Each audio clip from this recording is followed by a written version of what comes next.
Hello friends, जय Hind friend. आज इस क्लास में आपको निबंध लिखने का तरीका बताने वाले। चाहे किसी भी टॉपिक पर निबंध लिखना हो, आप आसानी से लिख लेंगे। इस वीडियो को देखने के बाद ना 100% बता रहा ना, आप किसी भी टॉपिक पर निबंध लिख लेंगे, चाहे आप किसी भी क्लास में हो। ठीक है, अब यहाँ पर समझिए कि निबंध को लिखने का तरीका जान लेते हैं। बहुत सारे मेरे भाई बहन ना निबंध को बैठ जाते हैं और रटते रहते हैं। देखिए, निबंध को कभी भी रट के नहीं लिखा जाता है। याद रखिएगा, चाहे अपने क्लास टीचर ही पूछिएगा, चाहे किसी भी से पूछिएगा जो पढ़ाते हैं, उनसे पूछिएगा तो वो कहेंगे कि निबंध को किताबी भाषा का प्रयोग कभी नहीं किया जाता है। वो अपने मन की बात लिखा जाता है। तो निबंध का मतलब ही होता है ना कि कोई घटना घटा हुआ है, चाहे किसी चीज़ का कोई आपदा हुआ है, तो एग्जामिनर चाहता है कि आपके उस पर क्या राय है, वही निबंध कहलाता है। समझ में आ गया ना। हम देखिए निबंध को लिखने का स्टेप जान लेते हैं। 5 स्टेप में निबंध लिखा जाता है। याद रखिएगा, कोई बताता नहीं है। अब देखिए निबंध को लिखने का तरीका, देखिए नंबर भी कटता है। याद रखिएगा, निबंध को ना, जैसे मान लीजिए निबंध आप लिखने बोर्ड एग्जाम में लिखना है आपको, तो ये हेडिंग ना एक साइड में ऊपर बना दीजिएगा, क्योंकि एग्जामिनर को पता चलना चाहिए कि क्या क्या हेडिंग प्रयोग किए हैं, इसे हाईलाइट करके। ठीक है, हम बताएंगे कॉपी लिखने का तरीका, टेंशन ना लीजिए, बस आप लोग कमेंट का इंतजार है। ठीक है, अब देखिए निबंध को 5 स्टेप में लिखना होता है। पहला स्टेप होता है प्रस्तावना, दूसरा होता है उसका प्रकार, तीसरा होता है उसकी हानि, चौथा होता है उसका समाधान, और लास्ट होता है उपसंहार, मतलब आपकी उस पर क्या राय है। समझ में आ गया ना। अब यहाँ पे देखिए प्रस्तावना में क्या लिखा जाता है। बहुत सारे बच्चे ना कंफ्यूज होते हैं कि प्रस्तावना में लिखे क्या।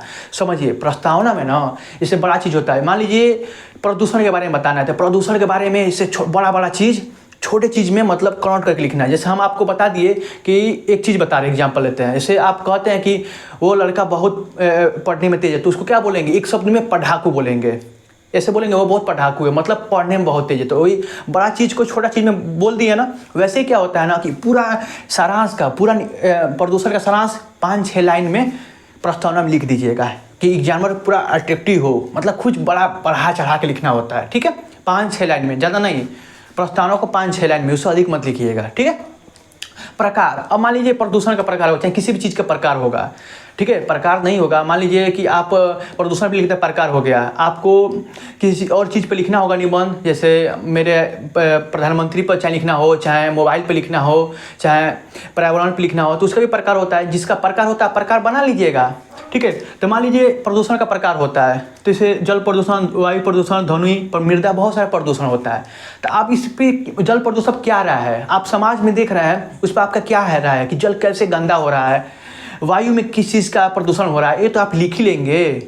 आपने बोले नहीं है कि अपने मन की बात, ठीक है, अपने मन की बात लिखा जाता है। ध्वनि में किस प्रकार के प्रदूषण हो रहा है, ये आप तो लिख ही लेंगे। आपको समझाने की जरूरत नहीं है, आप तो इतना होशियार हैं कि आप लिख लेंगे, क्योंकि हम आपको पहले ही बता चुके हैं कि अपनी मन की बात लिखा जाता है। ठीक है, पहला स्टेप समझ में आ गया ना।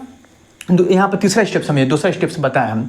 हानि में आपको किसी चीज़ का, मान लीजिए प्रदूषण लिख रहे हैं, तो उसका भी हानि तो होगा और लाभ भी हो सकता है। तो याद रखिएगा, ये नहीं कि हानि और लाभ दोनों हो सकता है। और मान लीजिए किसी चीज़ पर लिखना हो पर्यावरण पर, तो उसका पर्यावरण का लाभ भी हो सकता है, हानि तो नहीं होगा ना। पर्यावरण का हानि होगा, नहीं होगा। तो याद रखिएगा, हानि भी हो सकता है, किसी चीज़ का प्रदूषण का हानि होगा, और अगर पर्यावरण पर लिखना हो तो उसका लाभ क्या है। ठीक है, और उसको लोग नुकसान कैसे पहुंचा रहे हैं, वो भी चीज़ लिखना हो तो आप लिख सकते हैं। ठीक है, तो इसमें लाभ और हानि आप अपने अनुसार बना लीजिएगा। अब होता है समाधान।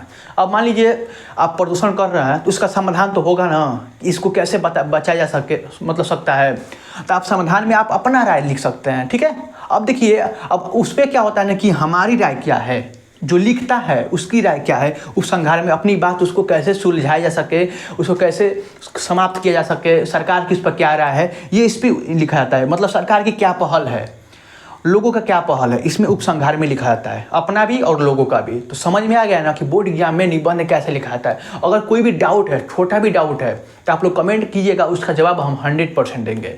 ठीक है, तो मिलते हैं अगली वीडियो में, तब तक के लिए जय हिंद, जय भारत।